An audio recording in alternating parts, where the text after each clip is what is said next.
There is something deeply powerful about realizing that your life is not a random sequence of events.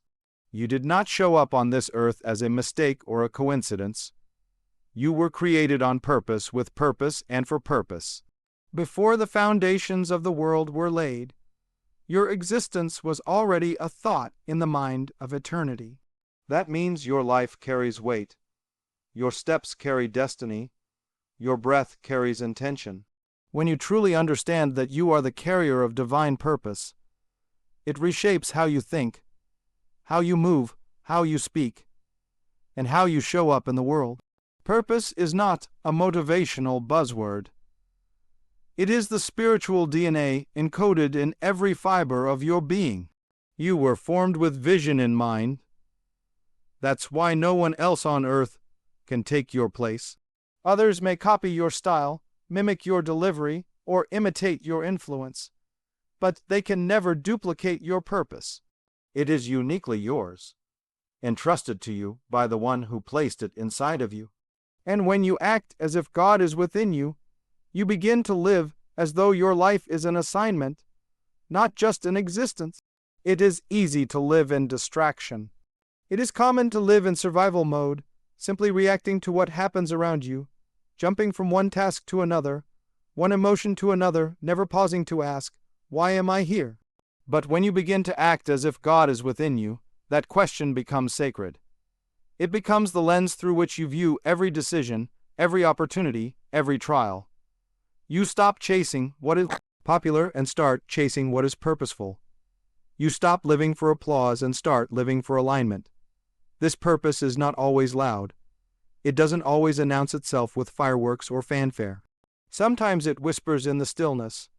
Sometimes it hides behind your struggles. Sometimes it emerges in your moments of greatest pain. Because divine purpose is not always found in comfort. It is often found in surrender, and to carry that purpose means being willing to let go of who you thought you had to be in order to become who you were born to be. When you carry divine purpose, your life is not your own. You are a vessel, a channel, a conduit of something far greater than your personal dreams. Yes, goals matter. Yes, vision matters. But when your purpose is rooted in something divine, you stop striving and start flowing. You don't force open doors. Your steps become ordered. You don't beg for attention. Your purpose begins to attract the right people, the right moments, and the right timing, because what is of God does not need to compete. It needs to align. Many people waste years searching for meaning in places that were never meant to hold it. They attach their identity to their job, their income, their relationships, their titles, or their appearance. But identity rooted in anything temporary will always crumble. Divine purpose is the only foundation strong enough to carry the weight of your soul. When you live from that foundation, you realize that every experience, good or bad, is part of your equipping. Your pain refines you. Your trials stretch you. Your rejection redirects you. Even your delays are divine because they are shaping your character to match your calling. To carry divine purpose also means carrying responsibility. You are not just here to consume oxygen. You are here to create impact. You are here to be a light in darkness, a voice in silence, a bridge where others only see walls. You are here to awaken others simply by walking in authenticity, and that doesn't mean perfection. It means living so deeply connected to your divine source that even your flaws become part of your testimony. When you act as if God is within you, you no longer downplay your greatness to make others comfortable. You understand that humility is not thinking less of yourself. It's thinking of yourself rightly. It's standing tall not in pride, but in purpose. It's recognizing that the God who formed galaxies also formed your heart, and He didn't make a mistake. The more you own that truth, the more your life becomes a living message, not one that needs a microphone or a stage, but one that speaks through your presence, your choices, and your perseverance. Your divine purpose will not always make sense to those around you. In fact, sometimes it will make you misunderstood. But purpose doesn't need to be popular. It needs to be fulfilled. That means being willing to be different, to stand out, to walk alone if necessary. Not because you are better than others, but because you are obedient to something higher. The call on your life is not always convenient, but it is always necessary. And once you realize that you carry something eternal, you stop wasting time on what is temporary. Purpose also brings clarity. It filters what you say yes to and what you must say no to. It guides your relationships, your investments, your energy, your thoughts. You stop compromising your values for short-term gains. You stop settling for average when you were created for excellence. You begin to think generationally, eternally beyond the moment. You realize that what you're building is not just for you. It's for everyone connected to you. Your obedience unlocks blessings for others. Your faith opens doors not just for you, but for those who will come after you. You are a carrier, a vessel, a messenger of divine purpose. There is a type of confidence that this world cannot manufacture. It cannot be bought with wealth, acquired through connections, or earned by achievements. This confidence is not loud, not boastful, not attention-seeking. It is rooted, silent, unshakable. It flows from the deep awareness that God dwells within you. And when you live with that truth anchored in your soul, you walk with a different kind of boldness. A holy confidence that redefines how you see yourself, how you face adversity, and how you engage with the world around you. To walk with holy confidence means you no longer identify yourself by your fears, your failures, or your flaws. You begin to see yourself through the lens of heaven. You are no longer defined by what others say about you or how they treat you. Your identity is not subject to the opinions of people who don't know your purpose. Instead, it is shaped by the one who designed you, breathed into you, and lives within you. That changes everything. It means you're not walking into rooms to prove your worth. You walk in already knowing you carry value. You no longer shrink to fit into spaces too small for your calling. You no longer dim your light to be accepted by people who fear your brightness. When you walk with holy confidence, your posture changes. You stand upright, not in arrogance, but in assurance. You carry yourself with dignity, with clarity, with authority. You are not afraid to speak when it's time to speak. You are not hesitant to move when it's time to move.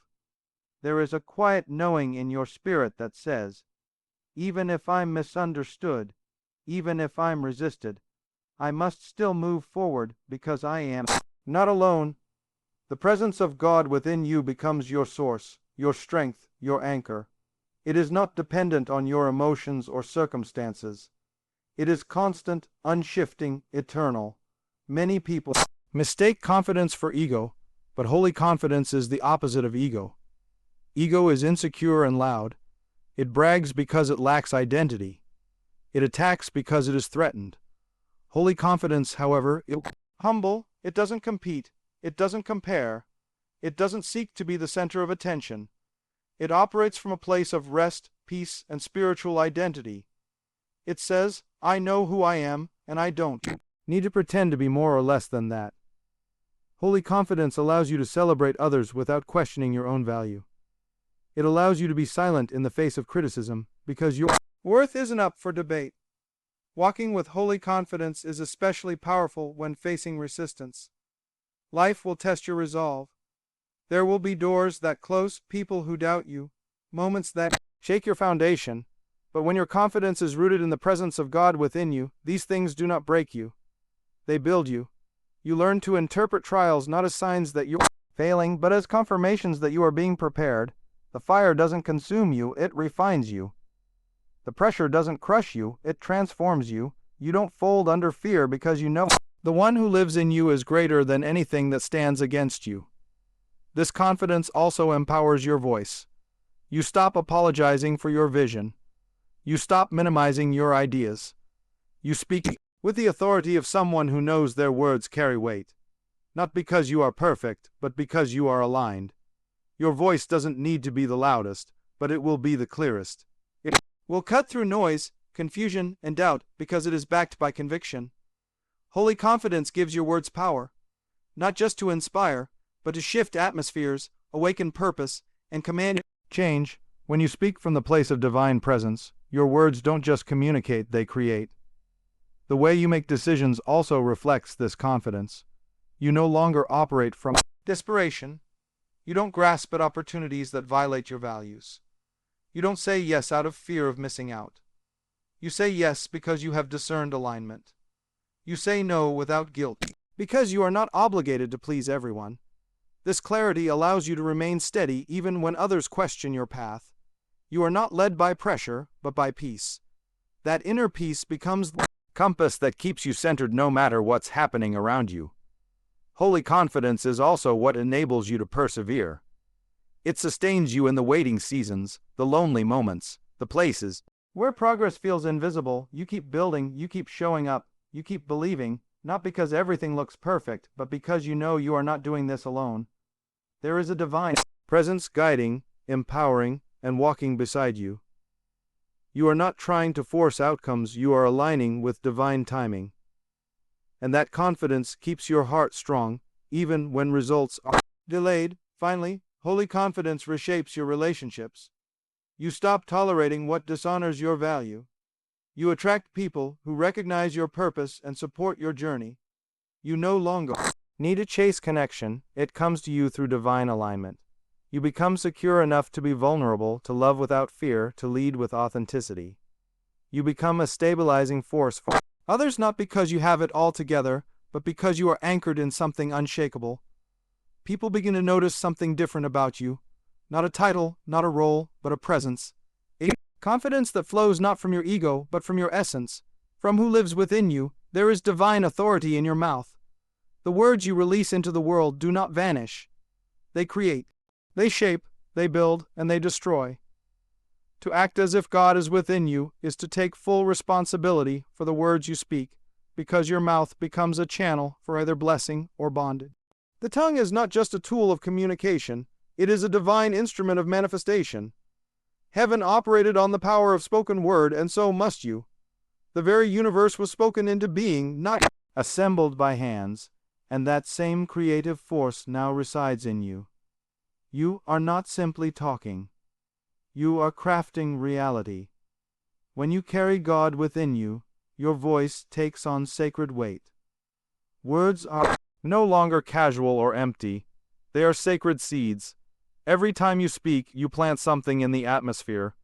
You either plant faith or fear, strength or weakness, life or death. This is not symbolic. It is spiritual law. What you repeatedly declare will eventually take root in your life. What you allow to leave your lips will eventually shape your circumstances. This is why people can't destroy a future not with failure, but with foolish declarations. They speak defeat before they ever begin. They confess weakness before they ever try. And then they wonder why doors remain closed. And peace stays distant. When you act as if God is within you, your words begin to mirror the mind of the Creator. You stop echoing the noise of culture, doubt, and limitation. Instead, you begin to echo truth, light, and divine purpose. You no longer speak from fear. You speak from faith. You no longer speak to complain. You speak to command. You no longer use your voice to rehearse problems. You use it to declare solutions. There is a shift in your vocabulary, a transformation in your tone. You understand that speaking is not about sounding spiritual, it is about being spiritually aware. That every word is a weapon or a tool. This level of speaking does not require a platform or a microphone. You do not need a title to speak with divine power. You could be in a boardroom, a kitchen, a prison cell, or a hospital room. Your voice still holds authority. When God is within you, it is not your environment that gives you power. It is your awareness of what's within you. You can speak peace into chaos. You can speak healing into pain. You can speak vision into confusion. You can speak identity into insecurity. And your words do not bounce off the walls. They penetrate the atmosphere and begin to shift realities. Your language becomes intentional. You stop saying, "I can't." When you know heaven has already empowered you, you stop declaring, "I'm stuck." When you carry the Spirit of the one who parts seas and moves mountains, you stop using phrases like "this will never work," because you realize that your words are not just reflections of your thoughts. They are directives to your life. When your heart is aligned with the Spirit and your words are rooted in truth, your mouth becomes a divine portal through which change enters the earth. The authority to shift atmospheres isn't something you earn, it's something you awaken to. There is also a difference between merely speaking and speaking with conviction. The power is not in volume, it is in revelation. When you know who is inside of you, even your whisper can carry more weight than the scream of the crowd. The power of creation is not about noise, it's about alignment. You begin to speak in faith even when nothing around you looks like it's working. You declare peace, while in the storm, you declare growth. In the drought, you declare breakthrough. In the middle of delay, and these aren't just empty affirmations, they are spiritual declarations that pull your future into your present. This is also why you must be cautious with negative speech.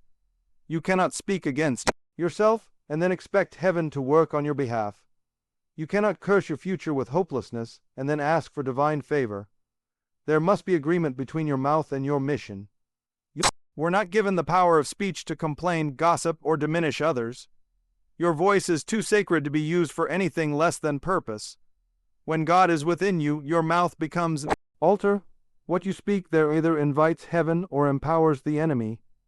You must guard your tongue like it holds the keys to your destiny, because it does.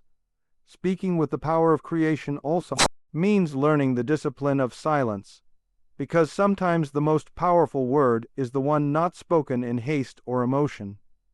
To act as if God is within you means your silence is also strategic. You speak when instructed, not when triggered. You learn to pause before you proclaim. You understand that timing matters. There is a season to declare and a season to listen. There is wisdom in knowing when your voice should lead and when your silence should protect. You are no longer reckless with your words. You become a steward of speech. And as your life begins to reflect divine authority, your words begin to carry weight beyond your own sphere. People begin to listen differently. Your children hear you differently. Your team, your friends, your circle, they notice that your words don't just fill the air, they fill the soul. You speak not from reaction, but from revelation. Your words break cycles, build hope, command respect, and usher in transformation. You speak with the same reverence and expectation that God had when He said, "Let there be." Because when you act as if God is within you, you don't just talk. You create. When you act as if God is within you, the way you make decisions shifts from shallow impulse to sacred alignment. You no longer react out of fear, panic, or emotion. You respond from a place of inner stillness, guided by a mindset that sees beyond the moment. A divine mindset is not one shaped by trends or popular culture. It is a mindset shaped by truth, built on eternal principles, and anchored in spiritual clarity. Your mind becomes a temple, not a battlefield. Your thoughts begin to align with purpose, not pressure. And your decisions, once driven by anxiety or survival, become led by vision and discernment. A divine mindset does not chase after every opportunity that appears shiny. It recognizes that not all open doors are divine and not every invitation is aligned. When you carry the presence of God within you, you gain the discernment to distinguish between distraction and direction. You no longer say yes to everything. You no longer seek validation in busyness. You are not impressed by noise or glitter. You are drawn only to what is in harmony with your assignment. You don't allow temporary desires to override eternal purpose, because you understand that every decision is either bringing you closer to your destiny or delaying your arrival. The mind is where most battles are either won or lost. Before anything manifests in life, it begins in thought. And when your thoughts are scattered, unstable, or unguarded, your life becomes just as fragmented. But when your thoughts are governed by divine truth, your path becomes straight, your vision becomes focused, and your decisions become sound. Acting as if God is within you means that you no longer rely solely on logic disconnected from spirit. It doesn't mean rejecting wisdom. It means submitting it to higher wisdom. You still think deeply, plan wisely, and consider carefully, but all of it flows from divine awareness, not mere human calculation. Decisions made from a divine mindset carry peace, even when they are difficult. You might not always feel certain in the natural, but your spirit bears witness that the choice is correct. That inner witness becomes your compass. It may not always make sense on paper, but it will make sense in your purpose. There will be moments when your divine mindset leads you to walk away from good things that are not God things. You'll be able to decline what others would fight to have, not because it's bad, but because it's not yours. You'll find the strength to turn down quick rewards because you value long-term integrity. This is the power of decisions rooted in revelation, not just emotion. A divine mindset teaches you how to manage your time, your energy, and your associations with divine intelligence. You no longer let your schedule be dictated by other people's demands. You align your time with your assignment. You evaluate what feeds your spirit and what drains it. You protect your mental atmosphere. You start asking better questions. Is this decision pulling me toward peace or away from it? Is this relationship supporting my growth or stunting it? Is this habit building my future or breaking it down? Your ability to ask the right questions is a reflection of your inner clarity. When God is within you, your mind becomes trained to detect the subtle differences between what is simply acceptable and what is divinely appointed. One of the greatest marks of a divine mindset is patience. The world teaches you to rush, to grab what you can before it slips away. But when you are led by a higher consciousness, you understand the value of divine timing. You don't have to chase what is already yours. You don't have to manipulate outcomes or force results. You wait with intention. You move with precision. You make decisions not from urgency, but from knowing. Knowing that if God is within you, then the timing of your life is already set. You don't panic when doors seem closed. You trust that what is yours will not pass you. This divine mindset also gives you resilience. You are no longer shattered by setbacks. You understand that even detours are divine when you're led by purpose. You make bold decisions, knowing that failure is not final when your foundation is eternal. You are not afraid to take risks that align with your vision. You don't need every detail figured out before you obey the prompting in your spirit. You don't look for comfort zones. You look for confirmation, and once confirmation is received, hesitation disappears. You move when led, even if the path is unfamiliar, making decisions from a divine mind. It also transforms how you handle opposition. You no longer make decisions just to avoid criticism or stay in people's favor. You are more concerned with obedience than with opinion.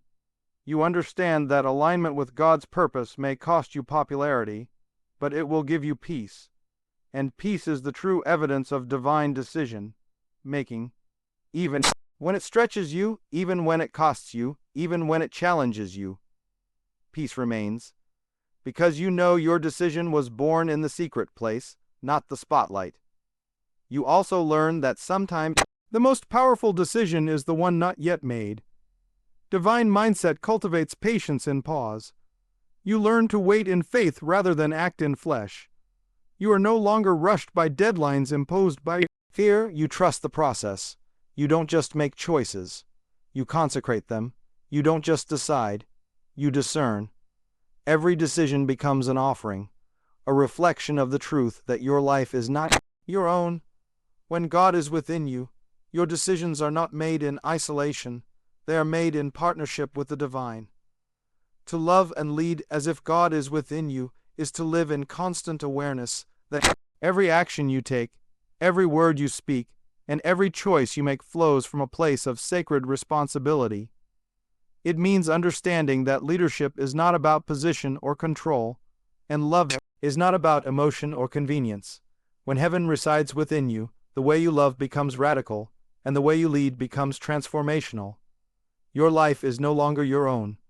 You become a vessel of divine influence, shaping the world around you not through force, but through spiritual authority that flows from inner alignment.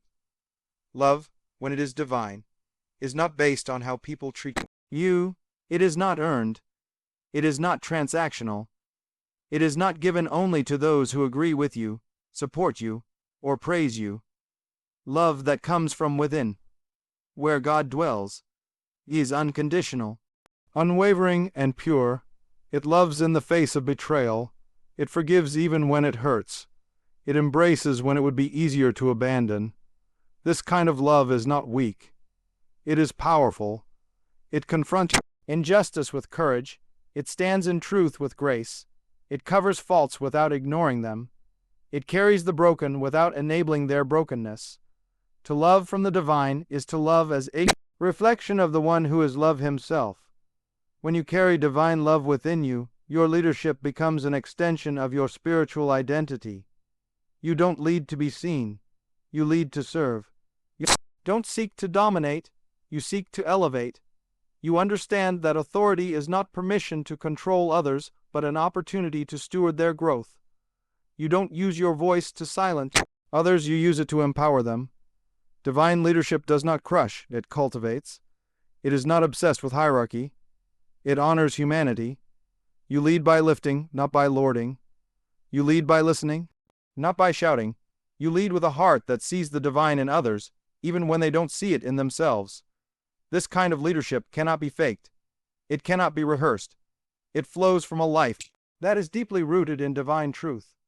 It comes from someone who spends time in the secret place, who listens before they lead, who prays before they speak. This leadership carries weight because it carries presence. People can sense when your authority comes from authenticity, not ego. They can tell when your confidence comes from consecration, not ambition. And they respond not just to your strategy, but to your spirit. Because divine leadership is not about charisma. It's about character. To love and lead like heaven walks with you also means choosing humility over self. Promotion. You don't need to compete when you're confident in your calling. You don't need to manipulate outcomes when you trust divine timing. You don't need to boast when your results speak louder than your words. You can walk into rooms without needing to dominate them, because your presence carries peace. You can lead teams, families, or communities without controlling them, because your leadership is rooted in love, not fear. The atmosphere shifts when you walk in, not because you demand attention, but because you carry heaven's authority in silence and strength. Loving as if God is within you also transforms how you handle conflict. You don't run from confrontation. You embrace it with wisdom. You don't retaliate. You restore. You don't hold grudges. You release them. You don't weaponize your emotions. You govern them. You recognize that your peace is too sacred to be sacrificed for petty offenses. You love enough to tell the truth even when it's hard. You lead enough to take responsibility even when it's painful. Your maturity is revealed not in how loud you are in public, but in how disciplined you are in private. You don't just respond to opposition. You redeem it. Through grace and clarity, divine love and leadership also involve vision. You don't lead people where they want to go. You lead them where they need to go. You see potential others miss. You recognize seeds of greatness buried under fear, insecurity, and failure. And instead of judging them, you call it forth. You lead with words that build, not belittle. You use your influence not to make people dependent on you, but to equip them to stand on their own. You teach them how to hear God for themselves. You teach them how to believe again. You become a living example of what it means to walk in purpose, and your life becomes a mirror through which others see their own potential. When you love and lead with the awareness that God is within you, you don't need to prove yourself. You understand that impact is more important than image. You value substance over status. You would rather be effective than impressive. You are willing to be hidden if it means being holy. You are willing to be misunderstood if it means being obedient. Because divine leadership is not about building your kingdom. It's about advancing heavens. You are not obsessed with being remembered. You are focused on being faithful. You also begin to cultivate atmospheres wherever you go. Homes become more peaceful because you're in them. Teams become more united because you're leading them. Broken people begin to believe again because you're speaking to them, not from a place of superiority, but from a place of compassion. You walk into chaos and bring order. You walk into fear and bring courage. You walk into heaviness and bring joy. Because when you love and lead from the inside out, everything you touch begins to reflect the same presence you carry within. Your leadership becomes legacy. Your love becomes life, giving, and your walk becomes a witness to the divine reality alive inside you. To act as if God is within you is to awaken to the truth that your life is sacred. Your purpose is intentional, and your presence carries divine authority. It is not a performance, it is a posture of faith, alignment, and spiritual awareness. You begin to walk not with arrogance, but with unshakable confidence rooted in who lives within you. You speak not as a victim of circumstance, but as a co-creator with heaven, releasing words that shape the reality around you. Your decisions are no longer driven by fear or pressure, but by discernment and peace, guided by a mind anchored in divine wisdom. And your love and leadership are not conditional or self-centered, but selfless, restorative, and transformational evidence of heaven working through your humanity. When you live with the full awareness that God dwells in you, you stop living small. You rise not for your own glory, but to reflect the glory of the one who sent you. The world does not need more noise, it needs more presence, and your presence, aligned with God within, is powerful enough to shift everything around you.